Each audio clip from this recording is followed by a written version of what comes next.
Anda pernah nggak sih tiba-tiba keinget satu momen lama gitu, mungkin pas remaja, dan rasanya tuh detailnya jelas banget. Saya tuh ingat banget ulang tahun ke-18 saya. Pestanya, temen-temen, bahkan hal kecil kayak lantai yang lengket sama dinding penuh grafiti. Kayak baru kemarin aja rasanya. Tapi coba tanya hari Jumat lain di tahun yang sama. Lupa total. Itu pertanyaan menarik ya. Kenapa gitu ya? Ada kenangan yang bisa nempel banget, sementara ribuan hari lain kayak nguap aja gitu. Apa sih sebenarnya yang terjadi di kepala kita? Di antara sel-sel saraf itu yang bikin beberapa momen bisa kita puter ulang gampang banget? Nah, iya kan? Itu dia inti penjelajahan kita kali ini. Kita mau coba menyelami materi dari bab 2 sumber Anda. Terima kasih atas kenangannya.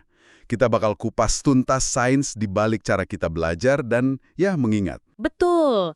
Sumber ini ngajak kita ngeliat gimana memori itu terbentuk, terus disimpan, dipanggil lagi, bahkan gimana memori itu bisa berubah, termasuk juga peran emosi.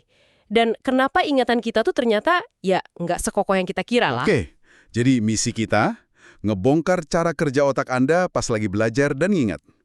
Kenapa ada kenangan yang nongol banget dan kenapa yang lain bisa pudar atau malah berubah cerita. Mari kita mulai aja penelusuran ini. Oke, sip. Kita mulai dari dasarnya dulu ya. Komunikasi antar sel otak. Dulu tuh sempat ada perdebatan seru antara Golgi sama Cajal. Golgi bilang otak itu kayak jaring nyambung terus. Tapi Cajal ngebuktiin kalau otak itu isinya sel-sel kepisah namanya neuron. Nah, teori neuron Cajal ini yang kita pegang sekarang. Oh, jadi miliaran neuron ini sebenarnya nggak nempel langsung. Ada kayak semacam celah gitu. Tepat sekali. Ada celah super kecil, namanya sinapsis. Nah, disinilah komunikasinya terjadi. Neuron pertama itu ngelepasin zat kimia, namanya neurotransmitter. Zat ini nyebrang celah tadi ke neuron berikutnya. Ada neurotransmitter yang fungsinya kayak gas, bikin neuron berikutnya lebih gampang aktif. Contohnya glutamat. Ada juga yang kayak rem, bikin lebih susah aktif. Kayak semacam pesan, ayo maju, sama tahan dulu gitu ya. Bisa dibilang gitu sih. Tapi ya lebih kompleks dari itu. Efeknya tuh tergantung jenis reseptor di neuron penerima. Dan kadang neurotransmitter ini nggak cuma ke satu neuron aja, tapi dilepas lebih luas. Ngaruh ke sekelompok neuron. Nah, ini namanya neuromodulasi. Ini yang bikin otak kita fleksibel buat mikir dan ngerespons. Fleksibilitas ini penting banget buat belajar. Oke, terus gimana proses belajar paling dasarnya terjadi di level sel? Sumber Anda kan nyebutin karya Eric Kandel tuh, pakai Aplicia si kelinci out itu. Iya, Kandel itu mempelajari sensitisasi. Pernah nggak nonton film horor terus jadi gampang kaget sama suara pintu nutup? Nah, itu sensitisasi. Di Aplicia, Kandel ngasih sengatan listrik kecil, hasilnya si kelinci laut jadi lebih sensitif sama sentuhan ringan. Prosesnya itu melibatkan neurotransmitter serotonin yang dilepas terus dia memperkuat koneksi antara neuron perasa sama neuron penggerak. Intinya sih, responsnya jadi lebih kuat setelah ada stimulus yang dianggap penting. Itu kan respons sesaat ya. Kalau ingatan yang awet, kayak ingatan saya soal ulang tahun tadi. Gimana tuh? Nah, kalau itu beda lagi. Itu melibatkan proses yang namanya potensiasi jangka panjang atau LTP. Coba bayangin bikin jalan setapak di hutan. Awalnya kan cuma rumput keinjak-injak, tapi makin sering dilewatin. Jalannya jadi makin jelas ya. Betul, makin sering dilewatin, jalurnya makin jelas, makin kuat. Nah, di otak juga gitu. Makin sering neuron aktif berkomunikasi di jalur tertentu, koneksi sinapsisnya makin kuat. Jadi, makin sering kita mikirin atau ngalamin sesuatu, koneksi antar neuronnya makin lengket gitu. Bener banget. Kalau aktivasinya ini kuat dan diulang-ulang, otak bahkan bisa bangun jalan tol atau jembatan baru. Maksudnya ngebentuk sinapsis baru. Nah, jalur yang diperkuat sama sinapsis baru inilah yang secara fisik nyimpen ingatan kita. Bikin ingatan itu bisa tahan lama, bahkan mungkin seumur hidup. Ini dasar seluler dari belajar dan memori kita. Oke. Jadi ingatan terbentuk lewat penguatan jalur antar neuron ini. Terus, disimpannya di mana? Sumber tadi nyebut peran hipokampus ya? Betul, hipokampus itu struktur di dalam otak kita, fungsinya kayak meja kerja awal lah buat memori baru yang dibentuk lewat LTP tadi. Tapi kapasitas si hipokampus ini terbatas. Jadi pelan-pelan, bisa butuh berhari-hari, berminggu-minggu, atau bahkan bulanan, ingatan ini perlu dirapiin terus disimpan ke gudang yang jauh lebih gede, yaitu korteks, lapisan luar otak kita.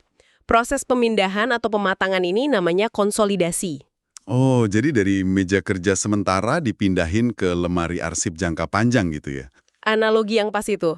Sebenarnya masih ada perdebatan sih apakah memorinya beneran dipindah atau cuma dimatengin di korteks tapi dibantu hipokampus terus. Tapi intinya sama. Tanpa hipokampus yang sehat, kita nggak bisa ngebentuk ingatan jangka panjang baru.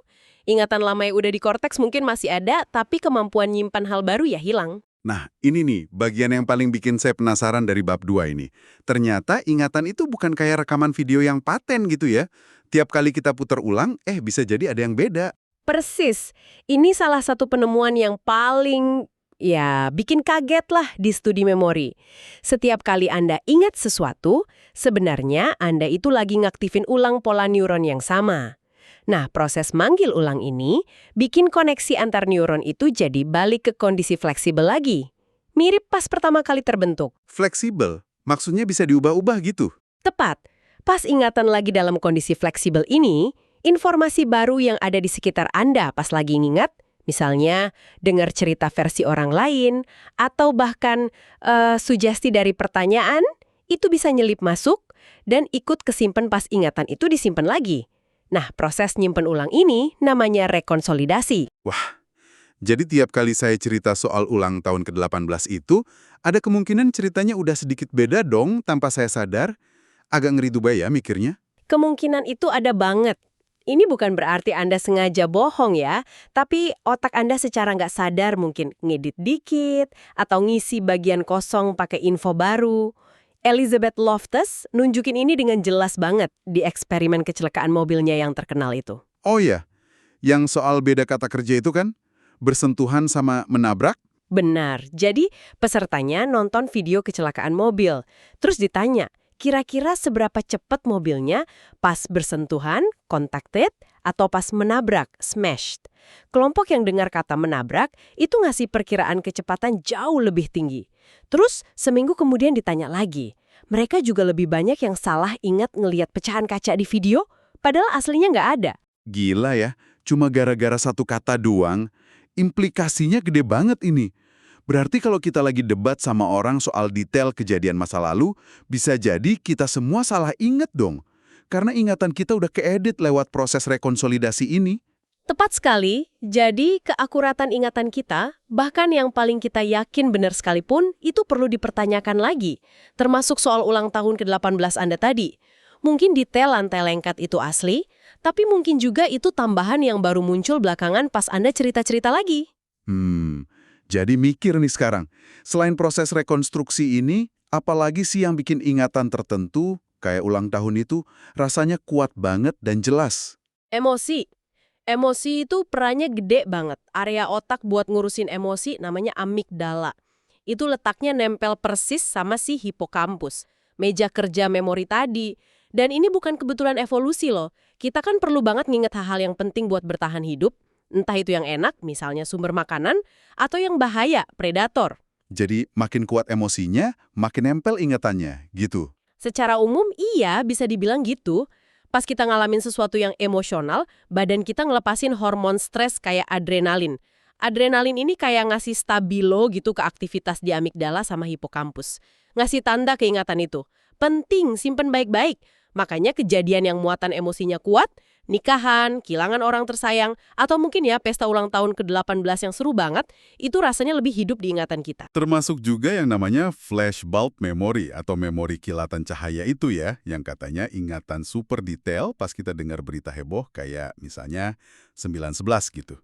Nah, iya, memori kilatan cahaya ini ciri khasnya yaitu terasa super jelas, ada ingat lagi di mana, sama siapa, pakai baju apa pas dengar beritanya. Tapi uniknya nih, penelitian nunjukin kalau ingatan ini sebenarnya nggak lebih akurat dibanding ingatan biasa. Keyakinan kita sama detailnya emang tinggi banget, tapi detailnya sendiri bisa berubah seiring waktu, sama aja kayak ingatan lain. Lah kok bisa gitu? Padahal rasanya kan nyata banget. Salah satu penjelasannya ya balik lagi ke rekonsolidasi tadi, misalnya soal 911. Banyak orang yakin banget mereka lihat siaran langsung pesawat pertama nabrak menara. Padahal rekamannya baru ada setelah kejadian. Kemungkinan besar mereka itu nonton rekamannya beberapa hari kemudian. Nah, pas mereka ingat-ingat lagi hari H itu, rekaman yang baru ditonton itu nyelip masuk, ngedit memori asli mereka tanpa sadar. Wah, gila juga ya. Otak kita ini editor yang pinter tapi kadang suka nggak jujur nih. Tapi fakta bahwa ingatan bisa diedit ini ada potensi bagusnya nggak sih? Misalnya buat ngobatin trauma gitu? Itu harapan besar banget di bidang terapi, khususnya buat PTSD atau gangguan stres pasca trauma. Kalau di PTSD itu kan ingatan traumatisnya kayak macet. Intensitas emosinya nggak pudar-pudar seiring waktu, jadi terus menghantui lewat kilas balik mimpi buruk. Amigdala, si emosi, jadi terlalu aktif, sementara hipokampus, si konteks waktu dan tempat, malah kurang berperan. Hasilnya, rasa takutnya muncul lagi tanpa pemicu yang jelas, jadi terlalu umum gitu. Terus, gimana cara ngedit ingatan traumatis ini? Ada penelitian yang cukup menjanjikan, pakai obat propranolol, itu obat biasa buat tekanan darah tinggi, tapi dia bisa nembus ke otak dan ngeblokir efek adrenalin. Idenya gini, kalau obat ini dikasih pas ingatan trauma lagi diaktifin ulang, pas lagi fleksibel tadi, mungkin bisa ngurangin muatan emosionalnya pas ingatan itu disimpan lagi. Tapi kan tadi katanya ingatan harus dibikin fleksibel dulu baru bisa diedit. Nah, ini kuncinya. Pintar, agar ingatan jadi fleksibel pas dipanggil ulang, perlu ada yang namanya kesalahan prediksi. Semacam unsur kejutan gitu. Otak kita itu efisien. Soalnya, kalau ingatan dipanggil terus semua persis kayak yang diharapkan, ya udah simpen lagi aja. Tapi kalau ada yang beda, ada kejutan, otak mikir, wah ini kayaknya perlu diupdate nih. Nah, pas momen itulah ingatan siap diedit. Contohnya gimana tuh biar kebayang? Ada eksperimen menarik dari Merrill Kind. Jadi orang dikondisikan biar takut sama gambar laba-laba tertentu. Caranya dipasangin sama sengatan listrik ringan. Terus suatu saat gambar laba-laba itu ditunjukin lagi. Tapi kali ini tanpa sengatan listrik. Nah ini kejutannya kan? Nggak sesuai ekspektasi. Kalau propranolol dikasih setelah kejutan ini, respons takut mereka misalnya jadi gampang kaget dengar suara keras, itu hilang pas lihat laba-laba itu lagi di kemudian hari. Yang hilang cuma respons emosional takutnya aja. Ingatan faktual kalau itu laba-laba ya tetap ada. Wow, ini sih potensi banget ya buat terapi PTSD, meskipun ya pasti masih perlu banyak penelitian lagi ya. Betul sekali. Masih tahap awal tapi menjanjikan. Kombinasi aktivasi ulang plus kesalahan prediksi plus propranolol ini. Nah, selain emosi, ada satu lagi nih faktor penting dalam belajar dan mengingat yang dibahas juga di bab 2. Perhatian. Dan neurotransmitter utamanya itu asetilkolin. Asetilkolin fungsinya buat apa itu? Anggap aja asetilkolin ini kayak tombol fokusnya otak Anda. Pas kadarnya lagi tinggi, otak kita masuk mode belajar dari luar. Anda jadi fokus nyerap informasi baru dari lingkungan, sementara suara internal atau ingatan-ingatan lain agak diredam. Kondisi ideal buat belajar hal baru. Terus kalau kadarnya rendah? Nah, kalau rendah, otak ganti mode jadi konsolidasi internal. Fokusnya jadi ke dalam, ngerapiin sama nyimpen ingatan yang udah ada. Ini biasanya terjadi pas kita lagi istirahat atau pas tidur lelap, slow wave sleep. Jadi ada siklusnya gitu. Belajar, asetilkolin tinggi, terus konsolidasi, asetilkolin rendah. Menarik, menarik. Lalu gimana asetilkolin ini ngebanti pas kita lagi coba ingat sesuatu, tapi ada ingatan lain yang mirip, terus ganggu? Kayak contoh di sumber tuh, lagi belajar Spanyol, mi llamo, yang muncul malah Prancis, je m'appelle. Nah, pas Anda lagi fokus banget mengingat me llamo, itu kan target eksternal ya. Kadar asetilkolin yang tinggi itu ngebantu ngeredam jalur internal yang mau munculin je m'appelle, si pengganggu. Jadi Anda bisa memperkuat ingatan yang benar, me llamo, tanpa ikut-ikutan memperkuat ingatan yang salah, je m'appelle. Oh gitu cara kerjanya. Ada buktinya nggak? Ada. Pakai obat namanya skopolamin. Itu dari tanaman jimsonweed. Kadang dipakai buat obat mabuk laut. Nah, skopolamin ini ngeblok reseptor asetilkolin.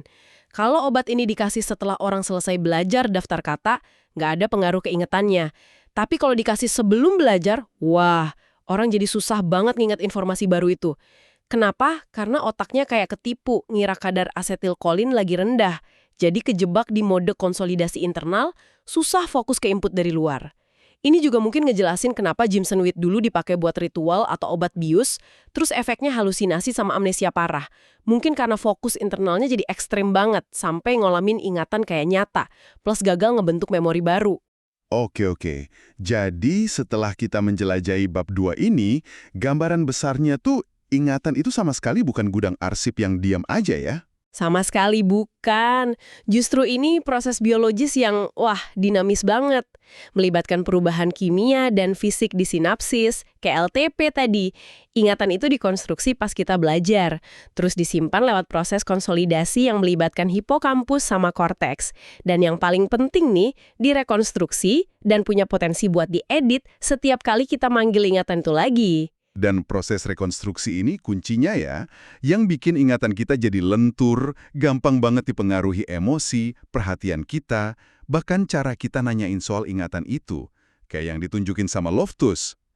Dan ini juga ngebuka pintu buat potensi terapi, kayak buat PTSD tadi. Betul. Semua ini akhirnya bawa kita ke pertanyaan penutup yang mungkin bisa Anda renungkan nih. Kalau ternyata ingatan kita segitu gampangnya dibentuk dan diubah cuma gara-gara sugesti, emosi kita, atau bahkan pas kita lagi ngingatnya, seberapa jauh sih kita bisa benar-benar percaya sama kenangan kita, bahkan kenangan yang paling kita anggap berharga sekalipun. Dan satu lagi, kalau kita nanti makin pinter ngedit ingatan buat penyembuhan, batas etisnya di mana ya? Gimana kita nanti menavigasi kemampuan baru buat, nulis ulang masa lalu kita ini? Sesuatu buat dipikirin lebih lanjut nih.